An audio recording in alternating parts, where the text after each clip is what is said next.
안녕하세요. 저는 결혼한 지 얼마 되지 않은 30대 남성입니다. 제 아내는 해외 유학파입니다. 이 점이 너무 멋지고 특별해 보였는데 지금은 너무 더러워 보여서 이혼을 하게 되었습니다. 무슨 이유 때문에 그런지 궁금하신 분들은 제 사연을 끝까지 봐주시길 바랍니다. 저랑 아내는 수영교실에서 만났습니다. 같은 시간대 수업을 들으면서 굴곡진 몸매로 제 눈길을 사로잡았죠. 몸매뿐만 아니라 화려한 수영복도 시선을 끌었습니다. 보통 수업을 들으러 오면 무난한 디자인을 많이 입고 오는데 아내는 누구나 뒤돌아볼 원색의 디자인을 입고 왔거든요. 정열적인 레드와 눈이 부실 만큼의 형광 초록색 패턴의 수영복이었습니다. 안 그래도 눈에 띄는 사람인데 그런 수영복을 입고 다니니 수영교실 회원들이 전부 다 기억하고 있더군요.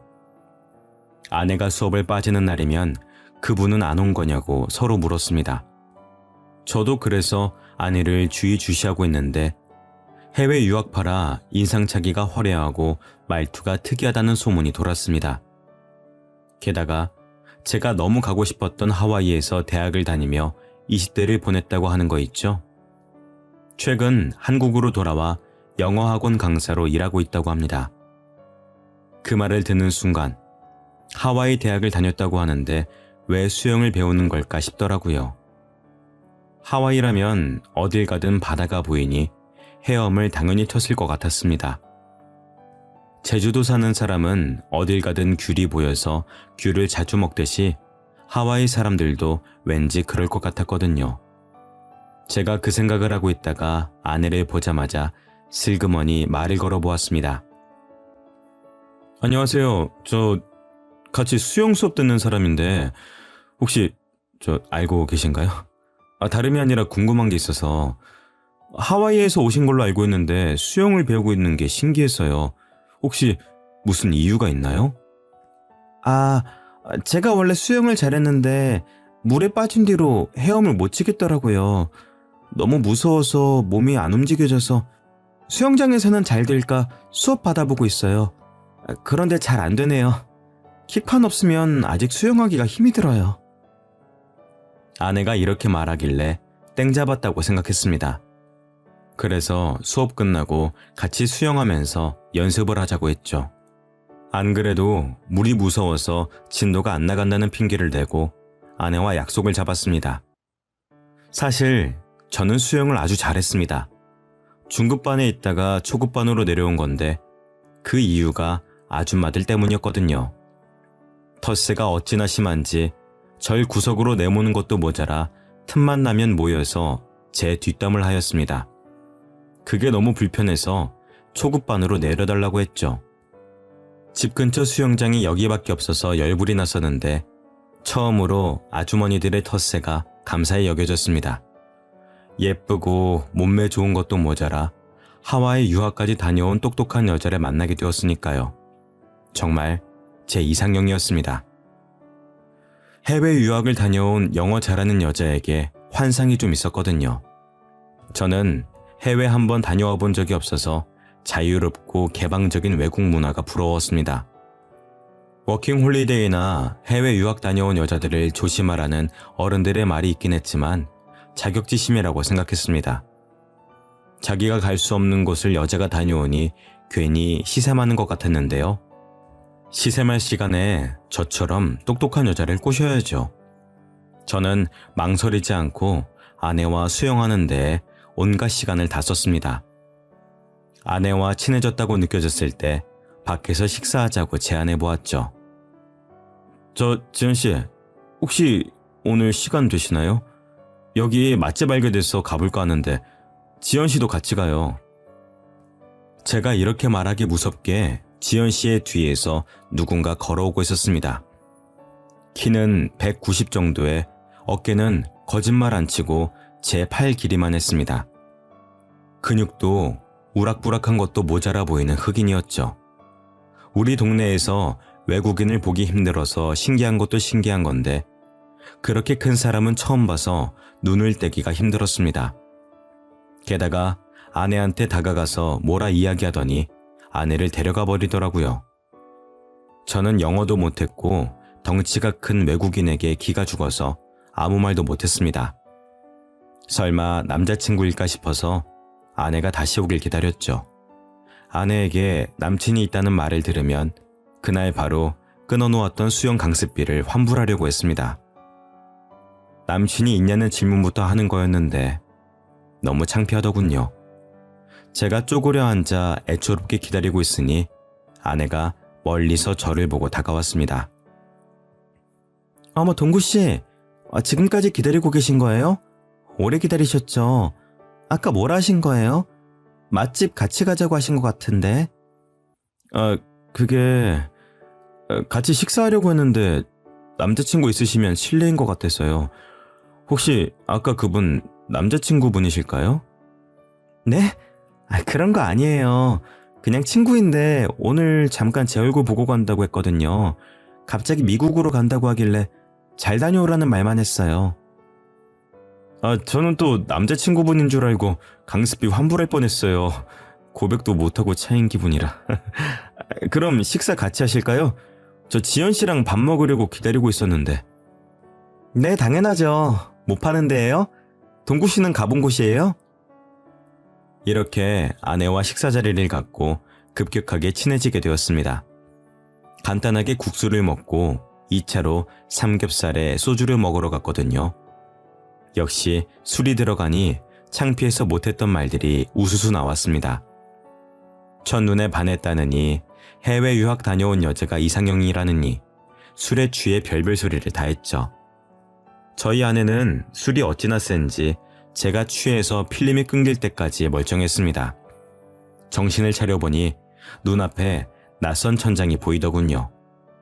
설마 했는데 아내가 자기 집까지 데려온 것이었습니다. 제가 놀라서 벌떡 일어나니까 아내가 배시시 웃으며 말하였습니다. 일어났어? 그렇게 술이 약하면서 왜 빨리 마셨어? 천천히 좀 마시지. 어제 일 기억나긴 해? 내가 어디 사냐고 물어봐도 말을 안 해줘서 데려왔어. 죄송해요. 이제 막 친해졌는데 이런 실수를 하고. 앞으로 이런 일 없을 거예요. 지연 씨랑 너무 친해지고 싶어서 그랬어요. 뭐야, 하나도 기억 못하나 보네? 우리 말 놓기로 했잖아. 우리 동갑이니까 얼른 놓자고 한 사람이 누군데? 아내는 이런 상황이 놀랍지도 않은지 까르륵 웃음을 터뜨렸습니다. 하긴 외국에서는 파티도 많이 하고 친구들이랑 같이 자는 일이 흔할 테니까요.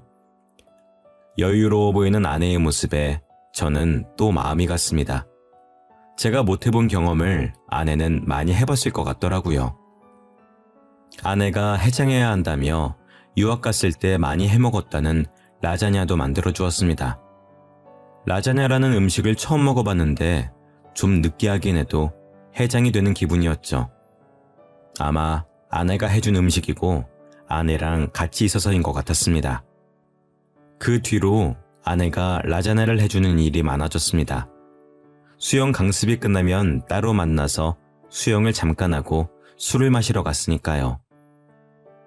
그리고 자연스럽게 아내 집으로 가서 데이트를 하다 보니 정식으로 만나자는 말 없이 사이가 깊어지게 되었습니다. 이렇게 교제한 적은 처음이라 생소했지만 아내가 다른 문화권에서 지내다가 온 사람이니 그런 거라고 생각했죠. 1년 정도 교제하고 나니 아내에 대한 마음이 깊어져서 결혼 이야기를 꺼내고 싶어졌습니다.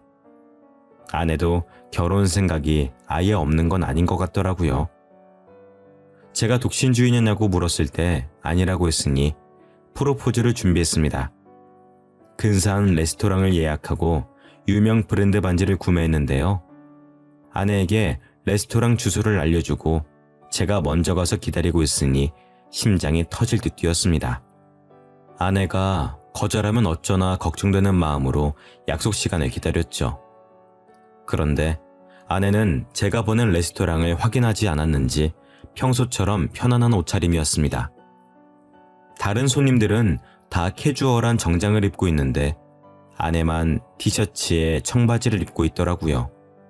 정말 서운했지만 정장을 차려입은 저를 본 아내의 반응이 더 실망스러웠습니다. 당신 뭐야? 진짜 웃기다. 나 만나고 어디 가는 거야? 어디 가는 게 아니라 당신 만나려고 이렇게 차려입은 거잖아. 왜? 설마 프로포즈라도 하려고? 여러분도 그때 아내 표정을 보셨어야 합니다. 농담이라도 하는 것처럼 푹 하고 웃음을 터뜨리더니 제 표정이 굳으니까 갑자기 미안해하더라고요. 그제야 제가 프로포즈할 거라는 사실을 눈치챘나 봅니다. 갑자기 울상을 지으며 제 팔에 붙잡더군요. 아니, 말을 하지 그랬어. 난 그것도 모르고 이렇게 왔네. 우리가 진짜 결혼을 약속하고 만난 사이도 아니고 내가 말 안 하면 어떻게 알아? 결혼을 약속하고 만난 사이가 아니라니? 그럼 나만 진지했어? 설마 당신은 나 가볍게 만날 생각이었던 거야? 설마 난 그런 생각 없었어. 나도 당신이랑 결혼하고 싶었어. 그런데 하와이 사람들은 약혼하고 보통 결혼 준비하니까 그랬지. 한국에서 산 시간보다 하와이에서 산 시간이 많아서 헷갈렸나 봐. 미안해, 자기. 아내가 문화 차이 때문에 그런 거라고 하니 이해하려고 노력했습니다.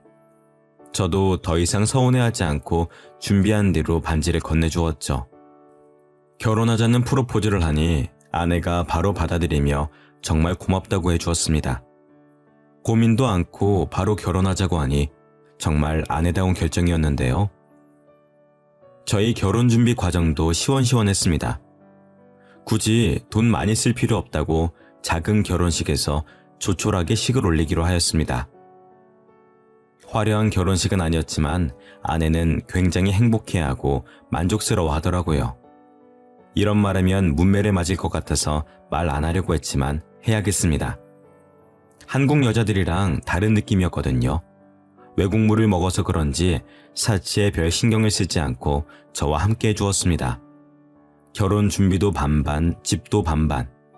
연애할 때도 느꼈지만 모든 게 더치페이였습니다. 덕분에 아내를 향한 마음이 더 커졌죠. 하지만 역시 결혼은 집안과 집안끼리 하는 것이라 그런지 이런 아내의 눈에 눈물을 흘리게 만들어버렸습니다. 저희 엄마가 상견례 자리가 끝나고 저를 따로 불러서 결혼을 반대한다는 거 있죠. 어떤 여자랑 결혼해도 좋을 것 같다던 엄마가 아내의 유학 사실을 알게 된 뒤로 한 반대였습니다. 지연이 해외 유학 다녀왔다며? 그것도 하와이에서 아예 살았었다고?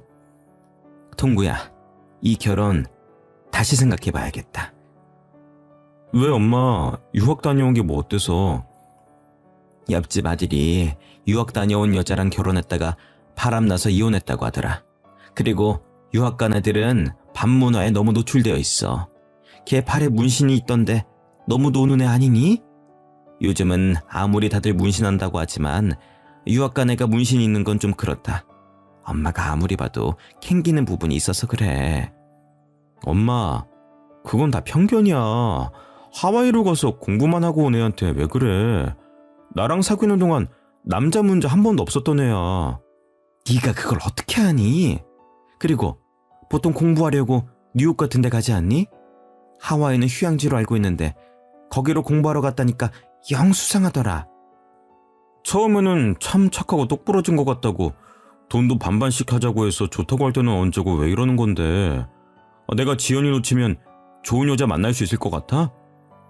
나같이 애매하게 벌고 애매하게 생긴 놈이 그것 때문에 결혼 파토 내면은 내 인생도 끝장이야. 평생 혼자 남을 수도 있다고. 동구야, 이러지 말고 차분하게 생각해봐라. 우리 집안이 해외 유학 보낼 수 있는 집안이랑 급이 맞겠니?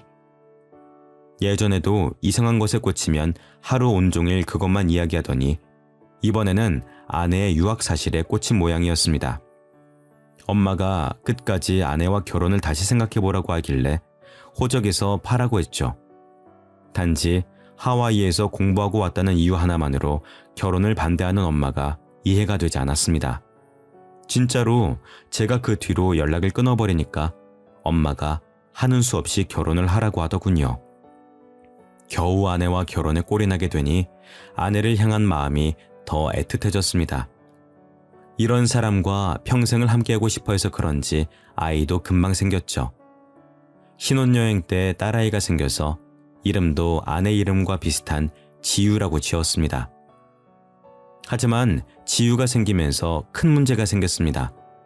아내도 모 영어 학원에서 강사로 일을 하다가 그만둘 만큼 배가 불러오고 있었거든요. 저는 또 회사를 다니고 있었고 지방 출장이 잦은 영업직이라 아내를 봐줄 사람이 필요했습니다. 이 무렵부터 장모님이 저희 집에 와주셔서 집안일을 도와주셨는데요. 친정과 저희 집이 가까워서 왔다 갔다 하겠다고 하시던데 아내의 몸이 점점 더 무거워지면서 아예 자고 가시는 일이 잦아졌습니다. 어쩌다 보니 장모님과 반동거를 하게 된 것이죠.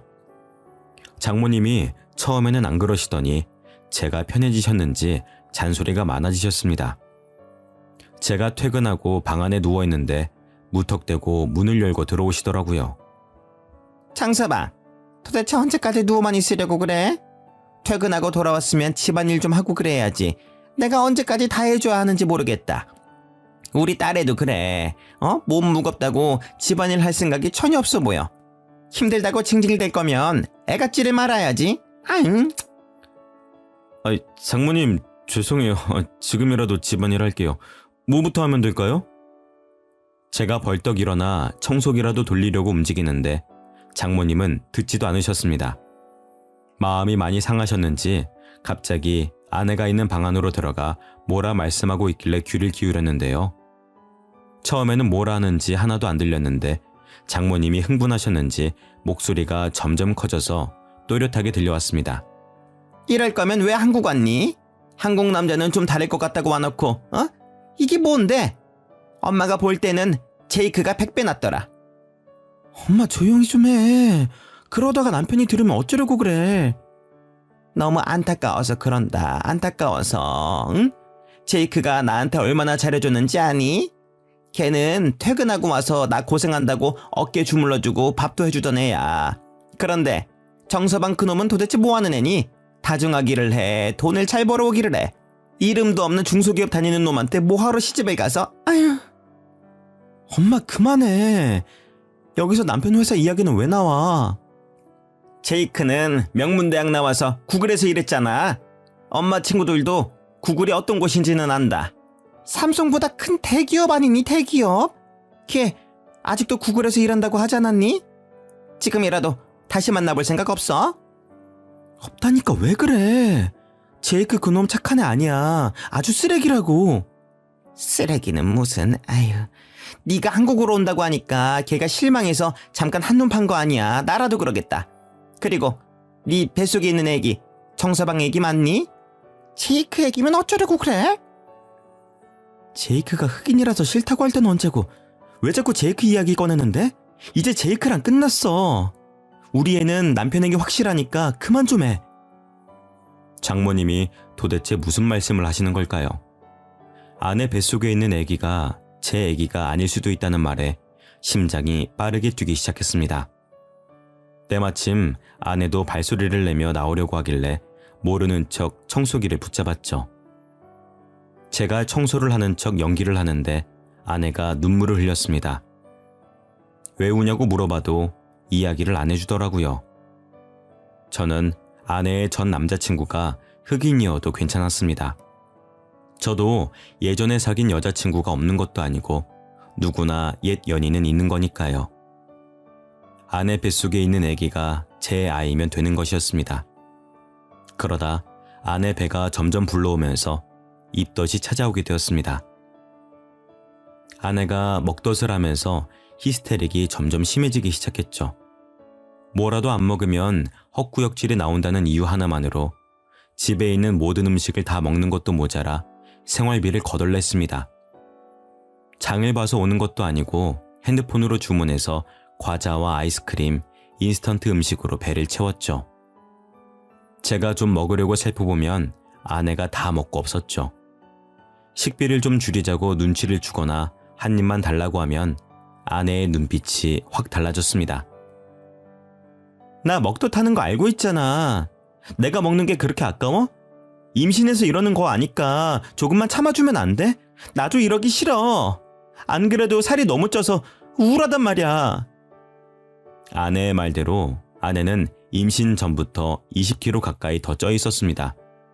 탄탄하고 멋진 몸매가 점점 커지고 둥글둥글해지다 못해 굴러갈 것 같더군요. 제가 조금이라도 먹지를 못하게 하거나 먹는 걸로 잔소리하면 소리를 지르기 일쑤였습니다. 그만 좀 해. 우리 지우가 듣는다고. 우리 지우가 배고프다는데 자꾸 그럴래? 나 이거 안 먹으면 토할 것 같다고. 그렇게 내가 보기 싫어? 옛날보다 더 뚱뚱해져서 꼴 보기 싫은 거지, 응? 아니야, 여보. 나는 당신 건강 망가질까봐 그러지. 내가 책에서 봤는데 임신 중에 체중이 너무 늘면 아기는 물론 산모한테도 안 좋대. 그러니까 우리 건강한 음식만 먹으면서 지우 나오길 기다리자, 응? 싫어. 지우가 피자 먹고 싶대. 샐러드 같은 거 너무 먹기 싫대. 아내가 날이 갈수록 먹을 거에 예민해지더라고요. 조금만 식단 조절을 하려고 하면 신경질을 부렸습니다. 물론 저도 먹덧을 하면 자꾸만 헛구역질이 나오고 속이 더부룩한 건 알고 있었습니다. 하지만 아내는 먹덧을 넘어서서 먹을 것에 너무나도 집착하게 되었습니다. 하루는 장모님, 저, 아내, 셋이서 치킨을 먹는 날이 있었는데요. 평소처럼 장모님과 아내에게 다리 하나씩을 나누어주고 닭가슴살을 먹는데 웬일로 오늘은 닭다리가 하나 더 있더군요. 그래서 제가 집어먹었습니다. 그런데 아내가 그 모습을 보고 눈을 부라리며 어떻게 그럴 수 있냐고 하는 거 있죠? 원래 닭다리는 내 거잖아. 엄마한테 하나 양보하라고 해서 내가 양보도 해줬는데 어떻게 자기가 홀라당 먹어버릴 수 있어? 당신은 양심도 없어? 나는 홀몸이 아니잖아. 당연히 당신이 양보해줘야 하는 거 아니야? 아니, 당신 지금 닭다리 다 먹지도 않았잖아. 나도 다리 좀 먹자. 당신 임신한 후로 한 번도 안 먹어봤어. 나도 퍽퍽살 싫어하고 다리살 좋아한다고. 우리 지우가 먹고 싶대. 원래 다리살이 제일 맛있는 거 알잖아. 아빠가 돼가지고 딸한테 양보해야지. 자기가 홀라당 다 먹어버려? 여보, 임신 전에는 안 그러더니 요즘 왜 그래? 왜 이렇게 먹을 것에 집착하냐고. 내가 언제 못 먹게 했어? 아내 뱃속에 애도 있고 장모님 앞이기도 해서 되도록 참으려고 했습니다. 하지만 그동안 쌓인 게 많이 있어서 저도 터지고 말았는데요. 제 편을 들어주실 줄 알았던 장모님께서 오히려 제게 화를 냈습니다. 청서방, 아예 먹지 말라는 것도 아니고 다리살 하나 양보 못해? 그렇게 먹고 싶으면은 내 거 먹어. 나 참, 딸 남편이란 놈이 먹을 것 가지고. 장모님도 보셨잖아요. 먹을 거 앞에서 자기만 생각하는 거. 저번에 불고기랑 냉면 먹을 때 자기가 불고기 다 먹어놓고 나한테 다시 사오라고 짜증냈던 거 기억 안 나세요? 저는 그때는 참았어요. 그런데 장모님께서도 그렇게 말씀하시면 어떡해요? 원래 임신하면은 예민해지고 그러는 거야. 내가 누누이 말했는데 아직까지 이러면 어떡해? 못 배운 놈이라 그런지 말귀도 못 알아듣네. 못 배운 놈이라니. 장모님께서 제 콤플렉스를 알고 하는 말이었습니다. 제가 충격을 받아서 아무 말도 못하고 있으니 아내가 제 접시에 있는 닭다리를 가져다가 먹더군요. 그렇게 딸이 귀하면 자기 닭다리를 내어줄 것이지 저한테만 뭐라 하는 장모님이 이해가 되지 않았습니다. 괜히 험한 말이 나올까봐 자리에서 일어서니 장모님이 저를 향해 소리를 지르셨습니다. 내가 아직 식사하고 있는데 어딜 가? 내가 자리 뜰 때까지 있어야지. 자네 부모님은 그것도 안 가르쳤나? 그런 말씀하지 마세요. 제가 대학은 못 갔어도 부모님께서 교육은 잘 시켜주셨거든요. 장모님, 갈수록 말이 심해지시는 거 아세요? 처음에는 안 그러셨잖아요. 저한테 갑자기 왜 이러시는데요? 왜 그러긴? 보면 볼수록 밉상이나 그런다. 입만 열어도 멍청하게 느껴져서 무슨 대화를 할 수가 있어야지. 우리 딸도 그래서 점점 짜증이 많아지고 있는 거야. 너한테 말은 못하고 있는데 같이 살면 살수록 실망스럽다고 하더라. 제가 뭘 했다고 그러세요? 여보, 말해봐. 뭐가 그렇게 실망스러운데? 됐다. 괜히 내 딸한테 뭐라 하지 마라. 지연아, 이리로 와. 방해가 있자.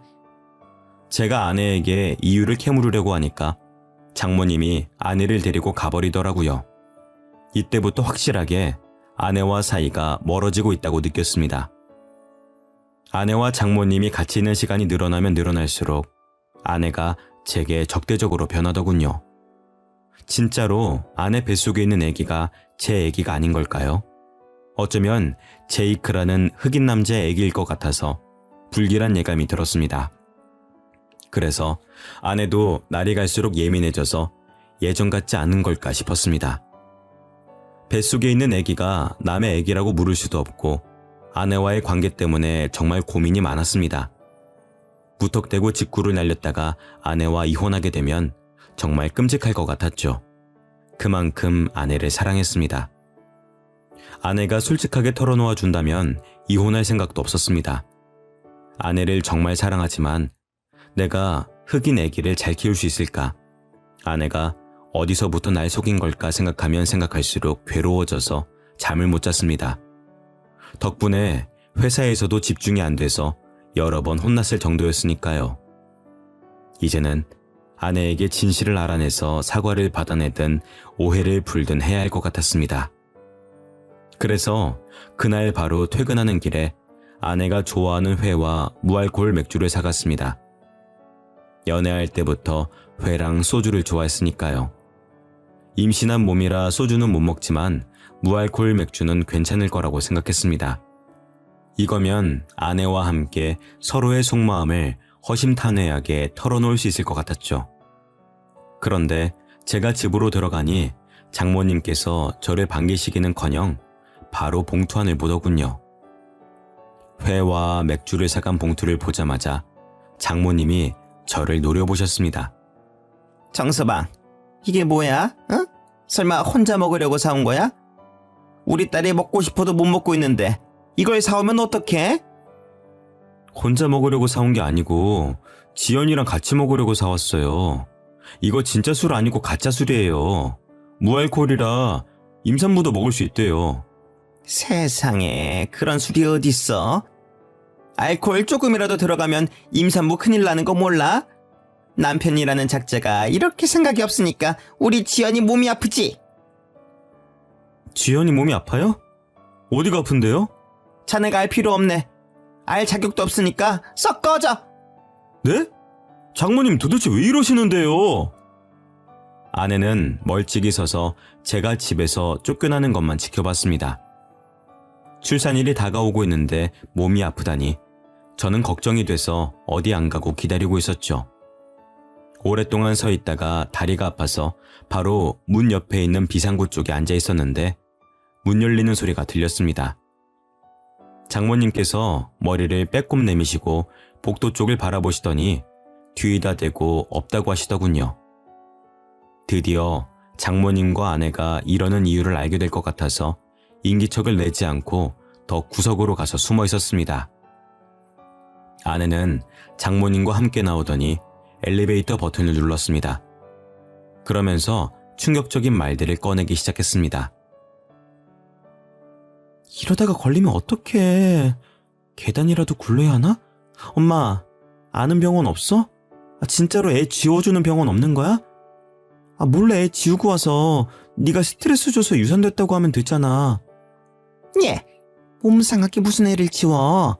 그냥 정서방 모르게 입양시키고 애 낳다가 죽어버렸다고 해. 그래야 나중에 위자료도 두둑히 챙길 거 아니야. 역시 그러는 게 낫겠지? 예정일 얼마 안 남았으니까 슬슬 준비해야겠다. 아무래도 제가 들었던 말이 사실이었나 봅니다. 아내 뱃속에 있는 애가 제 애가 아니었던 거죠. 저는 그 말을 들은 순간 집으로 돌아갈 수 없게 되었습니다. 마침 다음날이 주말이라 다행이었죠. 정신없이 술을 들이켰다가 길바닥에서 잠들었습니다. 금요일부터 일요일까지 전부 다요. 동상 걸릴 정도로 추운 날이 아니라서 죽지 않았습니다. 하지만 차라리 엄청 추운 겨울날이라서 동사에 걸려서 죽었음 하는 마음이 들더군요. 그만큼 괴로웠습니다. 제 두 귀로 제이크의 아기 같다는 말을 들었을 때에도 아내를 사랑해서 믿었는데 제가 너무 바보같이 느껴지더군요. 그렇게 평일을 맞이했는데 도저히 회사에 갈 수 있는 몸 상태가 아니었습니다. 회사에는 병가를 내고 진지하게 퇴사를 고민하였습니다. 퇴사를 하고 훌쩍 떠나버릴까 하는 마음이 들었지만 주말 내내 마셨던 술이 깨면 깰수록 생각이 바뀌었습니다. 잘못은 아내가 했는데 제가 이렇게 고통스러워할 필요가 없죠. 아내에게 똑같이 복수를 해줘야 했습니다. 그래서 모르는 척 집으로 돌아가 아내에게 몸은 괜찮냐고 물었습니다. 평소처럼 눈치 보는 척 연기하며 아내의 비위를 맞춰주었는데요. 아내는 제가 모든 사실을 알아낸 것도 모르고 짜증을 내더라고요. 어디 갔다가 이제 온 거야? 월요일인데 출근 안 했어? 당신이 아프다고 하니까 병원 가냈어. 당신 간호하려고 그랬는데 몸은 좀 어때? 왜 말도 안 하고 병가를 내? 그냥 당신 쉬고 싶어서 그런 거 아니야? 회사 안 가는 거면 청소기 좀 돌리고 빨래 좀 해. 아내가 주말 동안 청소 한 번 안 했는지 집안은 난장판이었습니다. 며칠 전까지만 해도 아내가 청소를 안 하더라도 모든 게 용서가 됐는데 이제는 용서가 안 되더군요. 아내에 대한 마음이 점차 정리되면서 속으로 복수의 칼을 갈았습니다. 신도 제 편을 들어주시려는지 예정일보다 일찍 아내의 양수가 터졌습니다. 아내가 무척이나 당황스러워하면서 저를 떼어놓고 가려고 하더군요. 저는 기어코 아내를 따라가 아내가 어떤 아이를 낳을지 기다렸습니다. 그래도 전 마지막까지 아내가 동양인 아이를 낳길 바랐습니다. 하지만 간호사가 안고 나온 건 흑인 아이였죠. 간호사도 이런 경우가 처음이었는지 매우 당황스러운 표정으로 제게 아기를 안겨주었습니다. 간호사는 물론 의사, 조무사까지 제 눈치를 보고 있더군요. 아내가 정신을 잃을 법도 한데 자기가 낳은 아이를 보고 어떻게든 일어나려고 했습니다. 저를 부르며 손짓하길래 가까이 다가가 봤죠. 여보, 내 애기 예뻐? 정신이 없어서 못 봤는데 당신은 봤어? 원래 갓난아기는 까만 편이래. 시간 지날수록 하얘지니까 너무 걱정하지 마. 정말 말도 안 되는 변명이었지만 저를 붙잡으려고 아무 말이나 내뱉었습니다. 하긴 남편이 잘못했다는 귀책 사유를 만들어내서 이혼한 후 위자료를 받아내려던 여자였으니까요. 제 복수를 위해 아내의 말을 믿어주는 척 연기하였습니다. 이때부터 아내와 장모의 히스테릭이 사라져버렸습니다.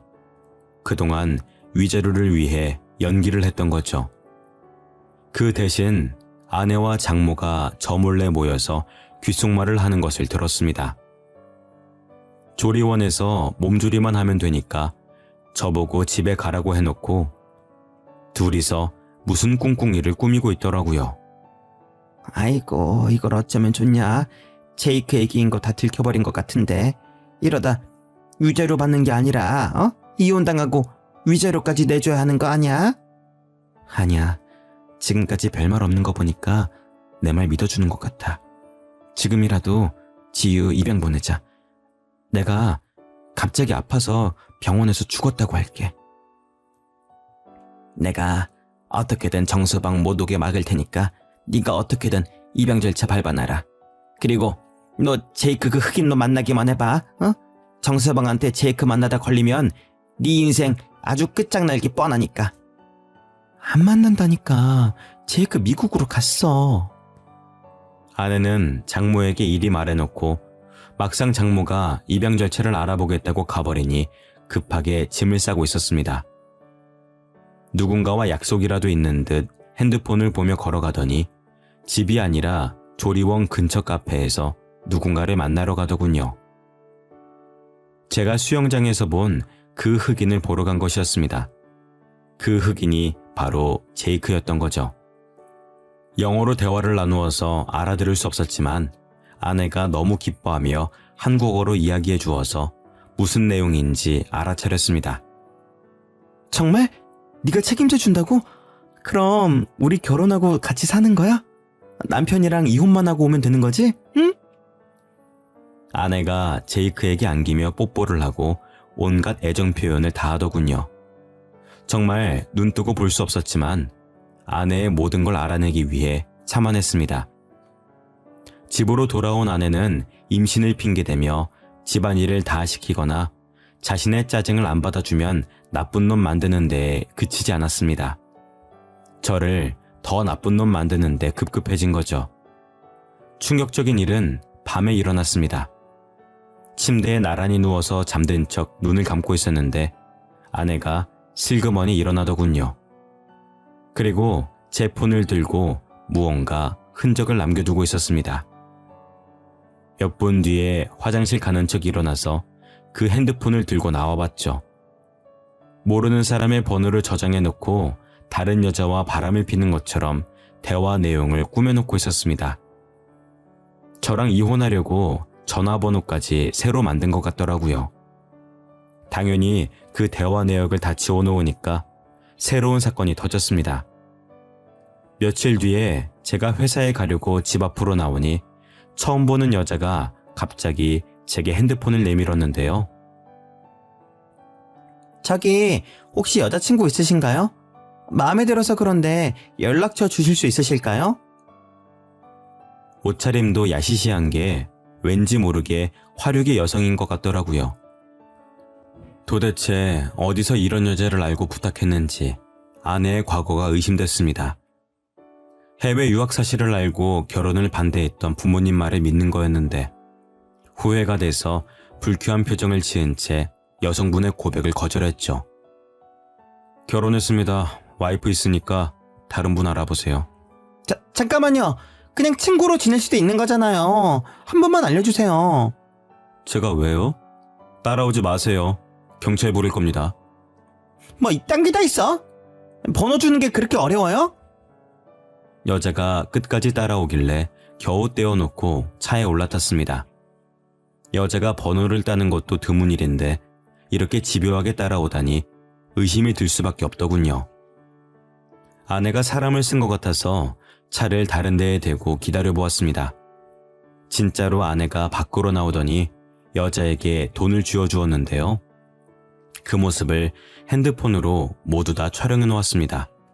그리고 아내가 지유를 입양 보내기 전에 유전자 검사를 다 해놔야 되겠다고 느꼈죠. 그날부로 유전자 검사할 수 있는 곳을 다 알아보고 비용도 체크해 놨습니다. 그동안 안 쓰고 모아두었던 연체까지 쓰며 아내를 쫓아다녔죠. 아내는 제이크를 하루도 빼놓지 않고 만나서 아내가 입고 나간 옷을 매일 찍찍이로 흑인 머리카락이 묻어있지는 않을까 체크했습니다. 덕분에 머리카락을 빠르게 채취해낼 수 있었죠. 유전자 검사만 한 게 아니라 아내가 제이크라는 흑인 남자를 만나고 다닌 증거를 사진 찍어 두었습니다. 유전자 검사 결과도 나오고 아내가 흑인 남성을 만나고 있다는 증거가 충분하다고 생각한 날이었습니다. 기가 막히게도 아내는 그날 흑인을 만나러 갔습니다. 손을 꼭 잡고 숙박업소로 들어가려고 하길래 그 앞을 막아섰죠. 아내는 제게 미안해하거나 창피해하기는커녕 버럭 소리를 지르기 시작했습니다. 뭐야? 당신이 왜 여기 있어? 설마 나 따라다닌 거야? 당신 뭐 의처증 뭐 그런 거야? 어? 스토커도 아닌데 왜 따라온 건데? 당신이 의심스러우니까 그러지. 처음부터 위자료 노리고 나한테 접근한 거지? 그게 아니면 나한테 접근해놓고 보니까 이 자식의 임신한 거 알아차린 거야? 지금 뭐라는 거야? 내가 지금 꽃뱀짓 했다는 거야? 난 당신한테 그런 짓 한 적 없어. 제이크는 그냥 내 친구라고. 당신은 친구랑 그런 짓 해? 그래서 흑인 애가 생긴 거잖아. 제이크랑 결혼하지 왜 나랑 결혼했어? 어? 날 왜 속였냐고!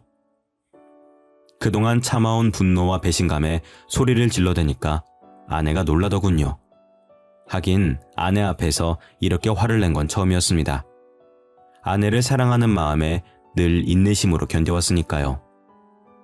아내가 제이크 손을 잡고 무서워하는데 정말 어이가 없더라고요. 그래서 가방에 넣어둔 사진을 꺼내서 보여주었습니다. 당신이 저 흑인 놈이랑 데이트하는 사진 맨날 찍어놨거든? 응? 증거가 이렇게 많이 모이더라. 이뿐인 줄 알아? 지유랑 제이크랑 유전자가 일치한다는 증거도 잡아냈어.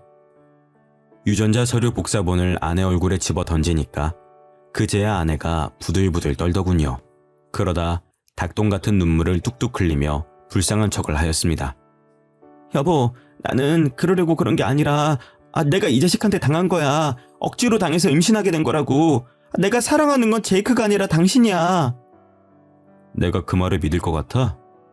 처음부터 끝까지 거짓말만 하는 사람이랑 지낼 생각 없어. 우리 이혼하자. 난 당신이랑 이혼할 준비 다 끝냈어.